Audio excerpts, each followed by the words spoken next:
If you're a mom who needs just one night that's all about you, I need you at Mom It Ain't Easy, the Mommy Collective Summit on October 1st at the Mayfield in Chicago. We're talking incredible food and drinks, local vendors, live music, amazing raffles, inspiring conversations, and our signature panel featuring moms who are building careers, businesses, and lives they love. Plus, I'm excited to announce that Anna Bellaval will be joining us as our surprise guest for a live conversation and audience Q&A. Trust me, you don't want to miss this one. Grab your tickets now at themommycollective.com. I'll see you there. Welcome to the Mommy Collective. I'm Paulina Rowe, radio host, TV contributor, writer, and mom of one. This is where ambitious moms come to keep their identity intact while navigating motherhood. Here we talk about the real stuff: career, money, relationships, identity, and everything that gets messy in between. You won't find sugarcoating or cliches. What you will find are unfiltered conversations, real resources, and proof that you don't have to lose yourself to be a good mom. The Mommy Collective is here to remind you can be ambitious, you can take up space, and you can thrive in motherhood and in everything else that makes you, you. Before we get into the episode, make sure you're following the Mommy Collective on Facebook, TikTok, and Instagram, and share this podcast with a mommy in your life who needs a little inspiration or just a reminder that she's killing it. Also, don't forget to sign up for our newsletter and leave us a review so we can keep showing up and reach every ambitious mom out there doing big things. Let's get into it.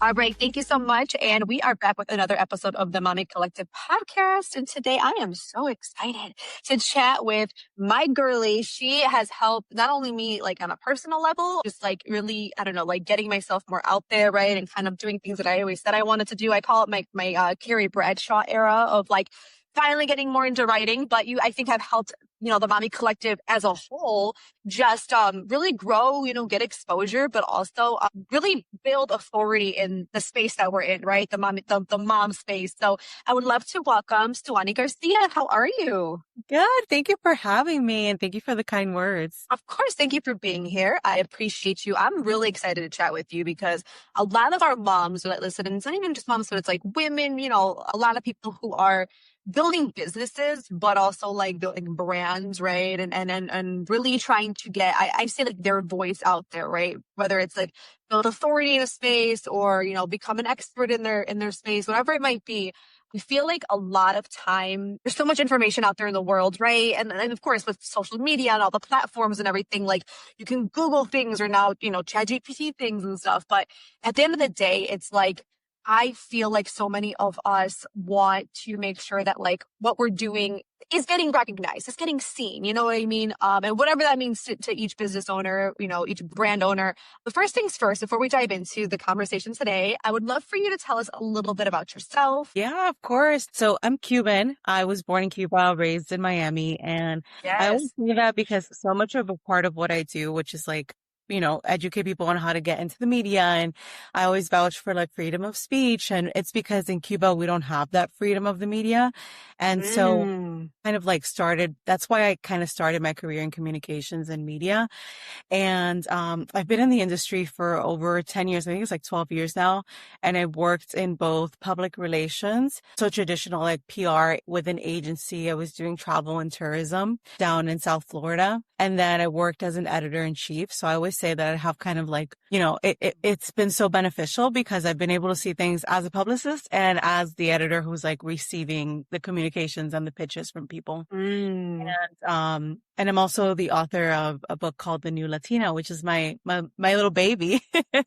Yeah. I don't have children, but that's my firstborn baby. So Yes. Oh my God. I love that. So when did you write your book? How come I don't have a copy of it? So I wrote my book like 4 years ago. Okay, yeah. I'm gonna get it. I didn't know that. Why didn't I know that? Maybe I did. I feel like I've been all over the place. No, Okay, I so don't 4 years promote it ago. as much anymore. I feel like at the beginning, like the first 2 years, like went really hard, and then usually like after a book is like 2 years old, you don't promote it as hard just because. But yeah, it's still available, and I'm super proud of it. That's amazing. What was the what motivated you to write the book, and if like what is it about specifically, right? That kind of made you want to do that. Yeah, so it's called The New Latina, 100 Millennials Shaping Our World. And I actually have it here. I interviewed 100 Latinas, and like celebrities, like people in beauty, just like a bunch of women doing amazing things, essentially. And I interviewed them. And the reason that I did this was because I was in a transition period from PR to moving into editorial. And I was like, well, what's something that I've always wanted to do? And I've always wanted to write a book. And so I was like, well, there is no book like with Latinas now. Like every time we talk about Latinas, it's always like the history and like the generations, but like what are we doing now? And what are the like creative careers that we've done now? You know, I feel like as a Latina, our parents might sometimes be like, oh, we want you to be a doctor or a lawyer. So we didn't have a lot of like different ways to be or to like see success. Right. Aside from that, at least me growing up. And so I wanted to put it all together in a book and I started doing that. And I loved the way that it came out and got so many people involved. So I'm so happy that I got the opportunity to do it. That is so cool. Yeah, I got to get a copy of that. I don't know why. I remember this too now that I think about it. That's so incredible. And then you got a lot of really cool and amazing women to be a part of that. Like, and you're able to interview them too. So I love it. That's amazing. So you describe PR as like brand positioning, right? And amplification. But before we talk about like actually getting press and like how that works and stuff and your recommendation, but like, how does someone figure out what they actually want to be known for? Yeah, that's a good question. You know, I think it's always like a combination of what you have done for a while, like your career, what people ask you for help with. Some people might not even know like what they're known or what they should be known for, but it's always like, what do people ask you for help with? You know, with you, it might be, you know, like creating community or like, show me how to like run a podcast. Like, how would I host a podcast? Right. Cause you have all this experience, like with radio experience and podcasting. And so those type of things will give you clues. And then the rest of it is just like figuring out how to connect what you know and to like current things that are happening in the media. I don't know if that like explained it, but I think it's definitely like a case by case thing. No, for sure. And then like, you know, a lot of times I do feel, this is my opinion, but like in today's world, right? Digital world, whatever you want to call it. I feel like a lot of us like really tap into a lot of our interests, right? So like it might be like more than one thing. So how do you feel when like that comes into play when someone's like, well, I talk about this and people like this about me and this. What is your advice? I think it's important to find a way to connect to connect those things. Like I'm not a big fan of like niching down, but I do think your story has to connect to what you do. For example, with me, I talk about media. I talk about being a Latina. Right. So I have written articles about being a Latina in the media and I wrote my book on Latinas and that's also like publishing in media. I wanted to talk a lot about Cuba when, just because it's like currently in the news and kind of like talk about things from my perspective. And so I said in the beginning, so I connected that to the way that Cuba communicates what's going on in the media. So everything and I'm just giving me as an example, but everything that I talk and post about, it could be a different subject, but it's from the same lens. It's from the same, like, this is the media part of things. This is like the thinking, the communications part of things. So you can talk different things, but your lens has to be your specific way of viewing things. Okay. So speaking of like your view on things or like, even like sharing stuff about like yourself, right? A lot of women, moms, like I feel like are so talented, and especially when it comes to like, right, like social media or writing or whatever, but a lot of them are accomplished, all that good stuff. But I think a lot of times we do struggle to really talk about ourselves, right? So why do you think that we have such a hard time actually like claiming our expertise? And I'm one of them. I'm 100% one of these people. Yeah, that's such a good question. And it's something that's been coming up a lot lately in the conversations that I'm having. I was just speaking to someone and she was telling me her story. I told her like a few press angles that would work well for her story. And she was like, the way that you wrote it and positioned it, like made me feel like it really mattered. Like the way that you like wrote it made me feel like, oh, my story really matters. And I think it's just about believing. So I think it's a few things. One of them is like believing that you have a story worth sharing, but also understanding that if you do have that story worth sharing, which I believe everybody does, it's also a responsibility to share it because people who know less are looking to you to help them, to be able to like guide them in a sense, and to be able to just say like, oh, I've been there. Like somebody else has been there. Somebody else understands what I'm going through. So when you share your story and when you're more open about your experiences and you're willing to be seen, it is so beautiful because people will say, oh my God, I've had the same experience. Oh my God, thank you so much for sharing that. And so Yes. once you get like a little bit more comfortable doing that and you get that feedback, you start doing it more and you're like, oh, this is great. Like I found like a community of people. Oh, that's actually really good advice. Because you're right. I feel like once you start kind of seeing the responses, right, those kind of responses come in and like the connection part, it does push you to do more. Why do you think though, like a lot of times, like we sort of hesitate? Is it because we're afraid of backlash? Do you think like, I don't know, someone told us we sucked one time, so now we never want to, like share our expertise? Like, why do you think like some people kind of hold back or held back right before they actually walked into that space that you mentioned? Yeah, it could be. I mean, it could be many different things, I think, the more you practice it, the better you get at it. I think not everybody is like naturally wants to talk about themselves or like feels like Yeah. they want to make a reel on social media or, there's certain formats that are not for certain people. And I think it's just a matter of like you growing into like your role and what you're doing, especially as an entrepreneur and as a business owner. At some point, you're like, okay, I have to do this. Like this, I'm going to try to do this as best as I can in the way that I feel comfortable doing this. Like that could be showing up on social media, pitching yourself to press or going on podcasts, whatever it is. And so, it's an identity thing, but I think you don't have to immediately be a business owner and feel like you have to be good at everything, at promoting yourself, feel like you have to be immediately good. Like it's definitely a skill that you practice. So don't be hard on yourself if that's not something that is coming natural or if that's something that's taking you a little bit longer. Like it's not easy for everybody. So I'd say, yeah, it's a process and it's more of like an identity shift. Yeah, absolutely. No, I 100% agree. And you mentioned that you worked on like both sides, right? So the editor receiving pitches, right? And then the PR expert that you are helping people get noticed, get in the media. So what do you feel that most people misunderstand though when it comes to pitching the media? That's a good question. So I feel that most people will so I'll go into meetings with people and they'll tell me their story and they'll tell me, they'll show me their website. They'll tell me what their brand is about. And then some people will be like, okay, like this is a good story. And I'm like continuing to ask them questions and then better stories will come like out of even what they didn't think were actual like story ideas. But usually what people think are good stories to pitch the press are usually too polished or too broad. Like too broad is a thing.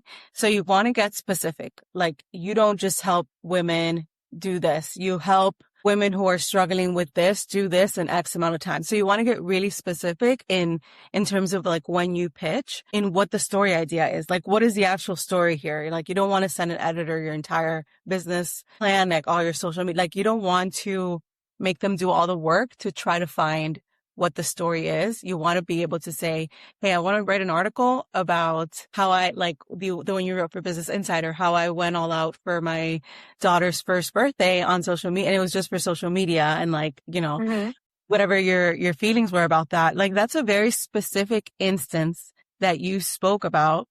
Specific experience. Like you didn't talk about the Mommy Collective as a whole. You didn't talk about how many amazing things you're doing. You talked about this specific experience as a mother. And that is what worked, right? Like that's what an editor was like, okay, yeah, tell me about this and then connect, talk about the Mommy Collective here too, because it makes sense. So that's long story short. That's what I would say. Yes. The best No, way. I mean, that's great advice because like before I started and we've worked together and we're going to continue to work together too, like coming up, which I'm really excited about. In many ways, we'll discuss it in a second too, but I felt like, somebody who didn't ever really pitch the media because I guess I am the media, right? So I receive them like at work and radio. Hey, can I come on your show or can I, whatever, promote this event, whatever it was. I felt like, yeah, when I was starting to pitch to like Business Insider or these other publications, it was like very much like, okay, like what, to me, it was almost like what makes the story, maybe like unique. Cause like, I feel like all of our pitches sort of had like a little bit of a unique angle, but you're correct. It was very like specific of like my daughter's first birthday party. Like, I could pitch like, this is the Mommy Collective and this is what we do. And this is who we serve. And we're so great. Cause we're just so great. But you know what I mean? I was like, I could pitch all these things and stuff, but then I'm like, like when I started working with you, I saw how like we really like narrowed it down, right? And then like really came up with a specific angle. And I felt too, like maybe because this is also my brand, but a lot of mine were quote hot takes, right? Like I'm sure a mom read that and was like furious and was like, how dare you? Like, I'm going to spend $1 million every year on my kid's birthday. And that's completely okay. I'm not saying it's not okay by any means, but I was sharing my experience. And I guess it could almost be seen as controversial, a hot take, or just something different, and I had to be okay with that. I was scared. Yeah.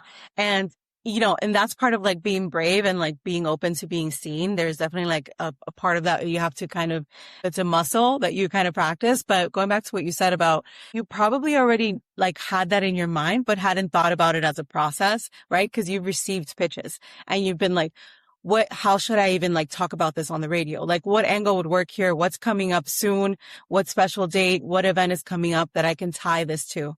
And that's the connection that I love to help people make, because as an editor and as somebody receiving pitches, you make that connection, but maybe not like so consciously. And so it's always helpful just to tell people like, hey, instead of pitching me so broadly, like this is what I'm working on. This is how you should position your pitch so that I can receive it better. Yeah, no, 100% agree. I couldn't agree more.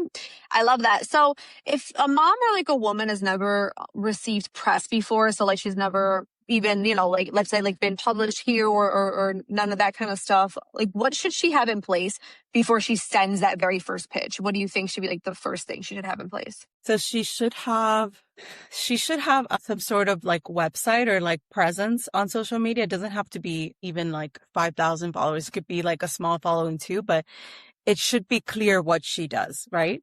Okay. And I say that not necessarily because an editor is going to always look at that, but because you want to be clear on what you're doing, what you serve. If you have a product, if you serve someone, if you're doing consulting, like you want to be clear on your business, right?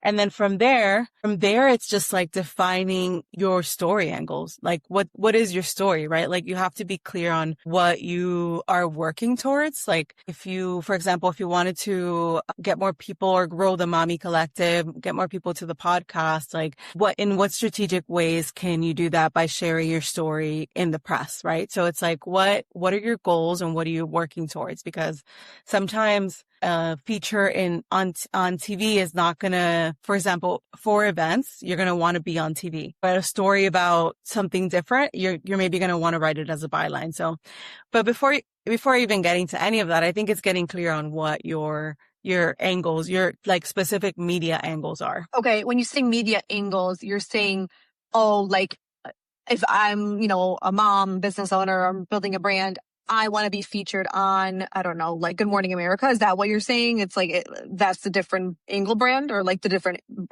Yeah. So I would say it's like an angle is kind of like saying, and it's hard to define it. So I'm glad you clarified here, but angle is kind of saying like, okay, I'm Paulina. I'm a radio host, but I'm also the host of my podcast. I also have the Mommy Collective, and I occupy these different identities, right?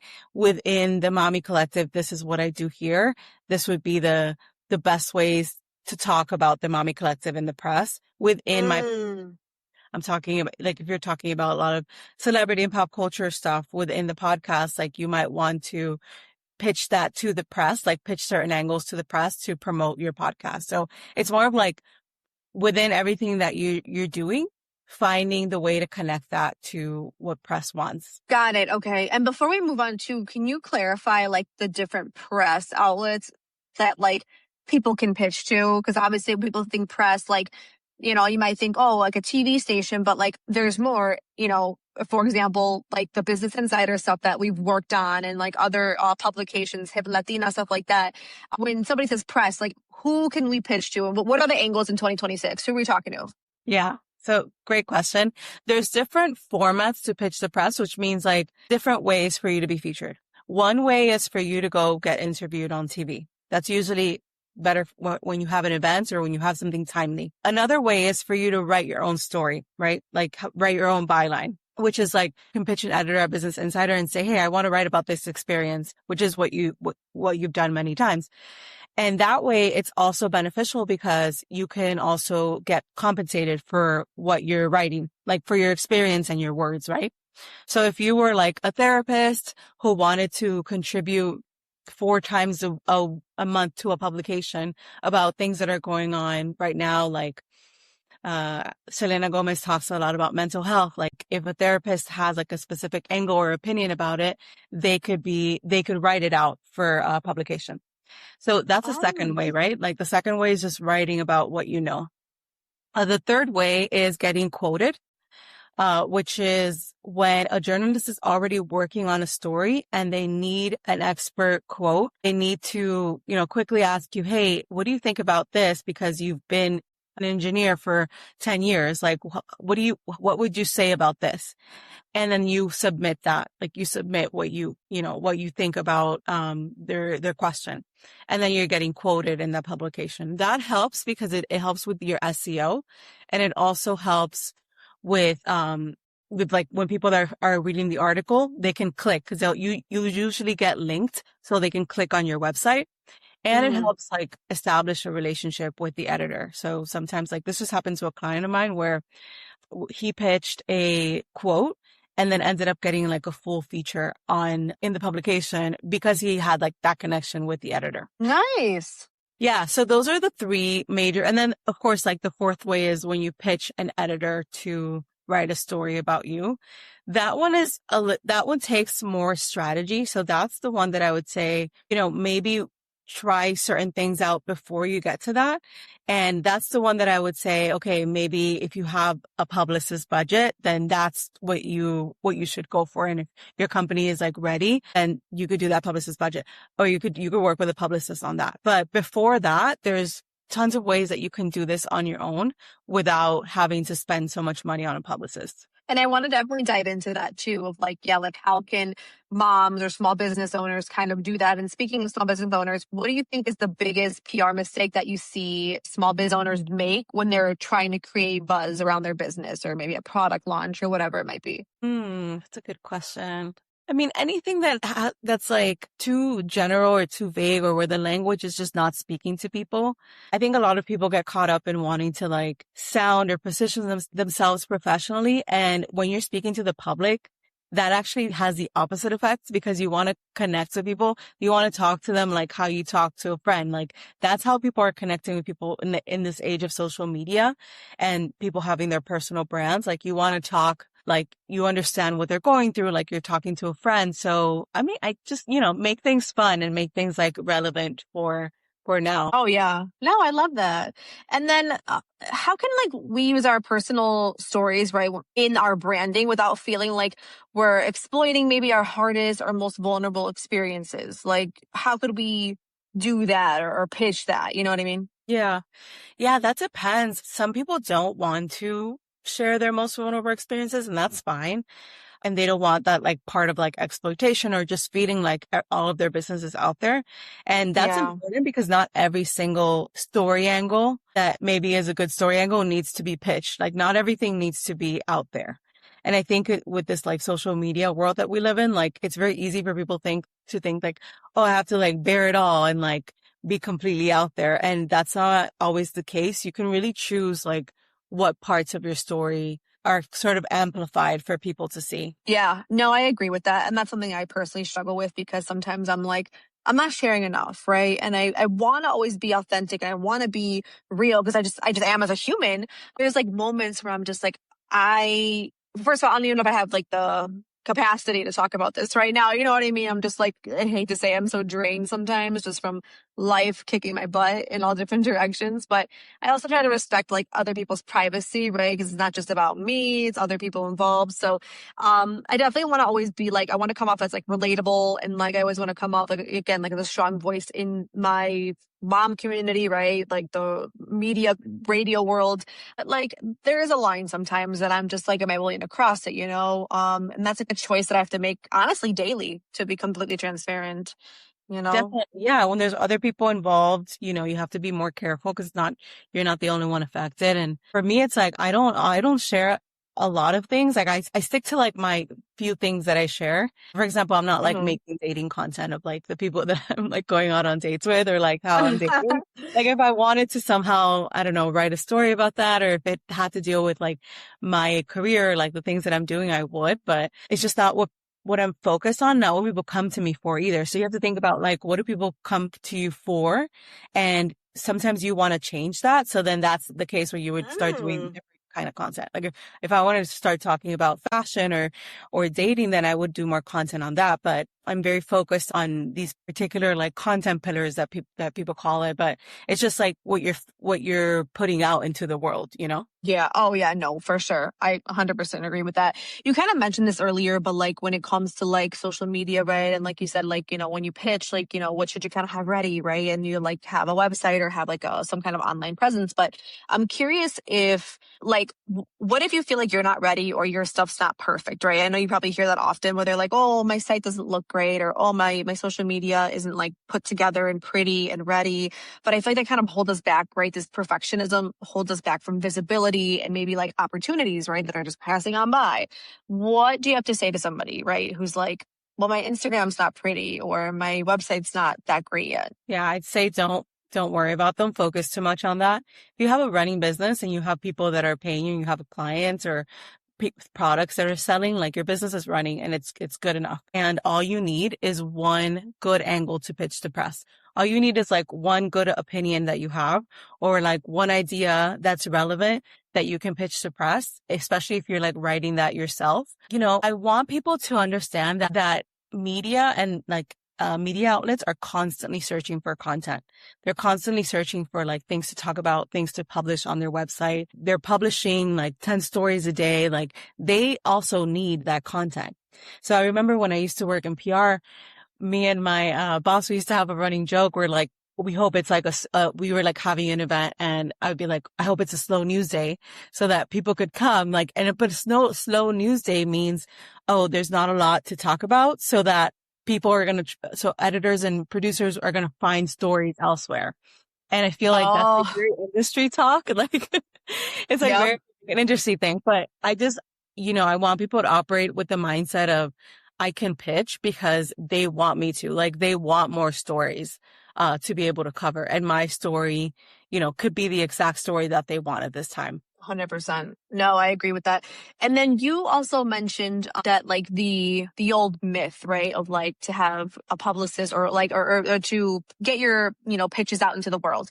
It can cost, thousands of dollars. It just costs a lot of money, right? Especially for somebody who's like a small business owner or somebody who's like building a brand on their side, right? Maybe they have like a 9-to-5. So that might not just be in the budget or possible for people. So how can you as a business owner, right? As somebody who's building their brand, how can we essentially like work with PR, like someone like you, without breaking the bank in that kind of way? Because you were like, there's many ways to do it now. Yeah.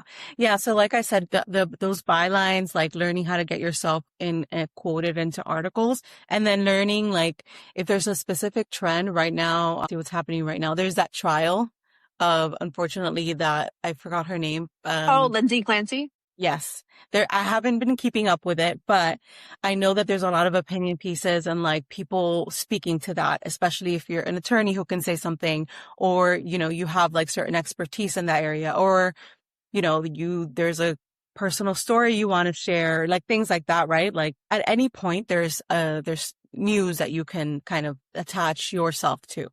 That's like a smart way to get press. And then those are 3 different strategies. I'm going to be teaching that in September in a pitching challenge where I'm going to show you like exactly how you can do that on your own without needing to spend, such a huge budget on a publicist. Absolutely. So tell us about your challenge then. What can we expect in it? Obviously, how can we sign up? I just signed up yesterday or 2 days ago. I don't even know what day it is.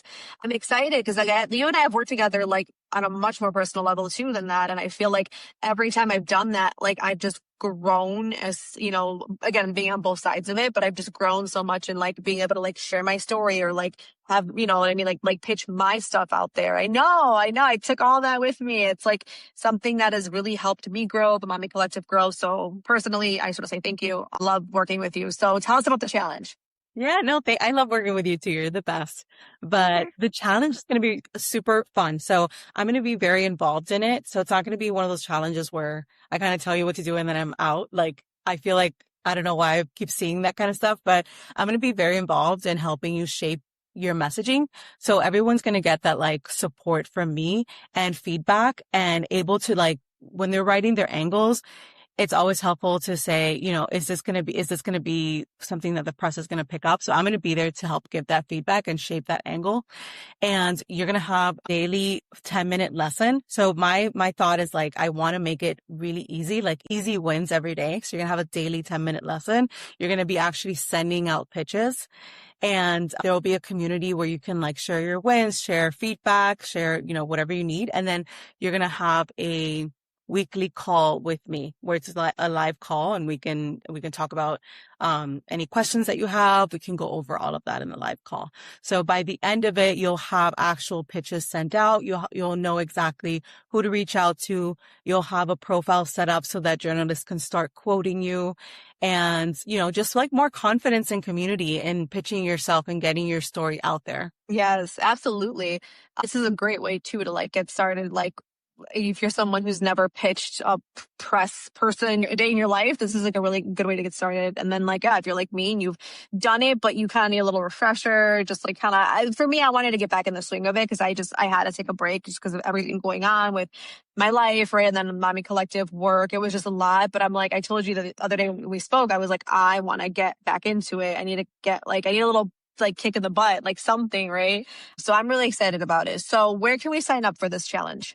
I have to send you the link, but if you go to my Instagram page, which I'm sure will be linked, yes, it'll be on my link tree. So you can see it on there, and you'll see the pitching challenge on my link tree. And you can use your code, the code Paulina. Yes. Gives you 20% off. Yay. Yes. And I'll link all this to below, the link to the challenge as well, plus the code. So all that good stuff. I love it.